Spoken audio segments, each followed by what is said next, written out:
이제는 공식적으로 저축은행이나 기관투자나 이런 데하고 협의할 수 있는 테이블이 만들어진 거니까. 원투업의 꽃은 신용이다. 근데 저희가 온라인 투자 연계 금융업법상 사회적 공공기관 이런 업에 대해서는 투자 한도가 무제한이에요. 요것만 들어보면 되게 좋잖아요. 근데 이게 뒤에 숨겨진 내용이 있습니다.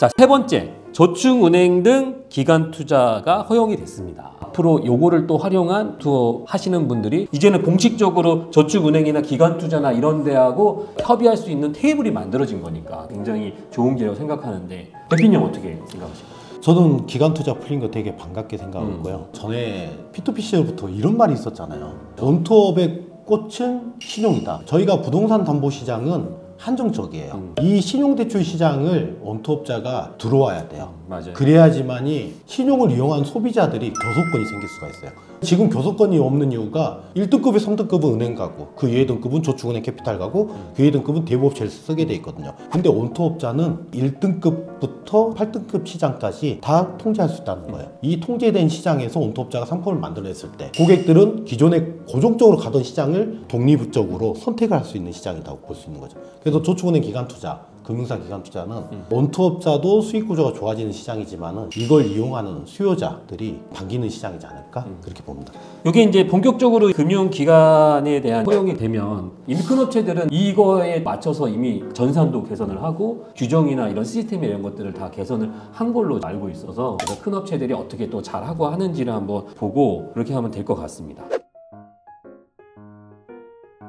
네, 아무래도 이제 이런 기술을 가지려면 그만큼의 이제 자본도 있어야 되고 그런 것들을 하는 데는 몇몇 업체에 국한되지 않냐. 그래서 이런 부분들에 있어서 좀 고민이 많다라고 하는데, 이 혁신금융 지정이라는 조건값이 붙었잖아요. 이 조건값에 CSS가 있어요. 니네들이 이걸 평가할 수 있는 능력이 있냐 없냐, 시스템이 있냐 없냐가 가장 큰 핵심인 거죠. CSS 모델이 있어야 돼요. 지금 알다시피 피플펀드 CSS 모델 만들었죠? 만든 계기가 나이스 정보, 인공지능과 딥러닝을 통해서 어느 정도의 평가 모델을 만들어냈었어요. 근데 다른 업체는 또 다른 게 있었죠. 대한평가. 대한평가 시장이 과거 10년 전부터 업체들이 많이 만들어냈었어요. 근데 금감원이나 금융사들은 대한평가에 대해서는 그렇게 반기질 않아요. 가장 기본적인 거는 CSS 모델이에요. 근데 이걸 걱정하지 않아도 될 게 뭐냐면요, 피플이 만들었어요. 정말 잘 만들었던 소문이 있고 금융사들이 그걸 검증했을 때 맞다라고 했었어요. 굳이 내가 만들어서 런칭하겠다? 안 해도 돼요. CSS 모델은 초기에는 원투업자가 만들기에는 조금 힘들 수도 있어요. 근데 누군가가 만들어서 이 서비스를 제공하고 판매를 한다면은, 그러면 저희는 온라인 투자 금융업자입니다. 저희야 못 만들죠. 하지만 잘 만드는 업체한테서 빌려서 값을 쓰고 있습니다. 저희는 사용료를 내고 있습니다. 그 서비스 이용하는 것만으로도 혁신금융 서비스를 받을 수 있다는 거죠. 걱정 안 해도 됩니다. 우리가 지금은 안 해더라도 해야 되는 비즈니스고 또 갖춰야 될 기술이다. 그래서 이제 CSS는 전산에 대한 부분들에 있어서 투자도 하셔야 되고 고민도 하셔야 되고 앞으로 우리가 가야 할 길이다. 이렇게 좀 정리하면 될 것 같습니다. 네 번째 내용을 한번 볼까요? 개인 투자자의 투자 한도 확대. 요것만 들어보면 되게 좋잖아요. 근데 이게 뒤에 숨겨진 내용이 있습니다. 현행에는 동일 차입자에 대한 연계 투자 금액이 이제 500만 원이고, 개선은 사회 기반 시설 사업에 한해서 동일 차입자의 투자 한도를 3천만 원으로 확대했다. 그래서 이거를 아까 말씀드린 대로 자세히 보면 개인 투자자 중에도 이런 라벨링이 붙은 개인 투자자에 대한 동일 차입자에 대한 한도만 확대가 됐다. 근데 저희가 온라인 투자 연계 금융업법상 사회적 공공기관 이런 업에 대해서는 투자 한도가 무제한이에요. 근데 감독원 규정에서 안 된다라고 했었고, 근데 지금은 법에서 정한 대로 어느 정도 열어주겠다.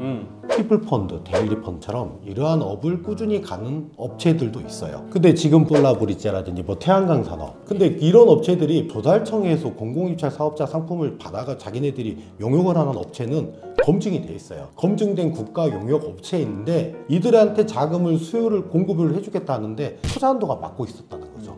좋은 비즈니스인데 금융위원회가 투자 한도를 이렇게 막아준다는 건 말이 안 된다. 그래서 법령에도 어차피 허용했으니까 무제한이라고 하지는 말고 3천만 원까지는 열어보자. 그래서 만들어진 내용이었죠. 그래서 말씀하신 신재생 에너지나 이런 상품을 취급하는 업체가 전체 계파에서 작기도 하지만 취급하는 업체도 작고 해서 이런 개인 투자자의 투자 한도 확대에 대한 내용들이 미치는 영향이 좀 작지 않냐 이런 부분들이 좀 있어서 그래서 요거는 사실 딱 그 정도에 대한 내용들에서 요거는 이렇게 해서 넘어가도록 하겠습니다.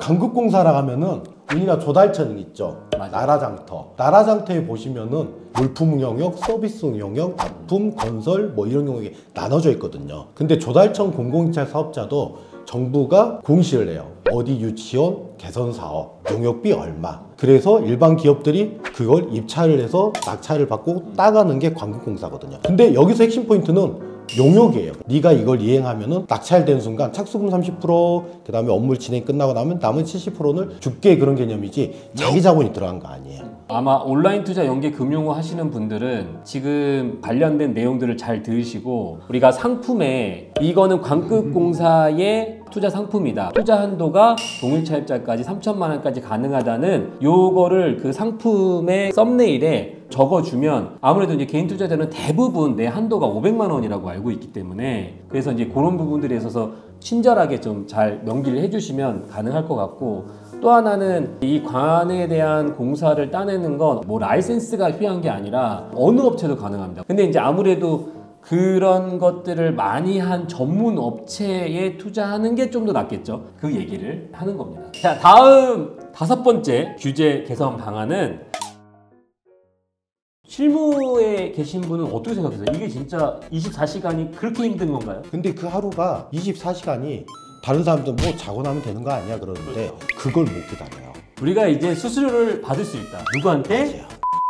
이제 수수료를 정정당당하게 받을 수 있다. 온라인 금융업자가 이걸 어떻게 사업 구조를 확립하느냐.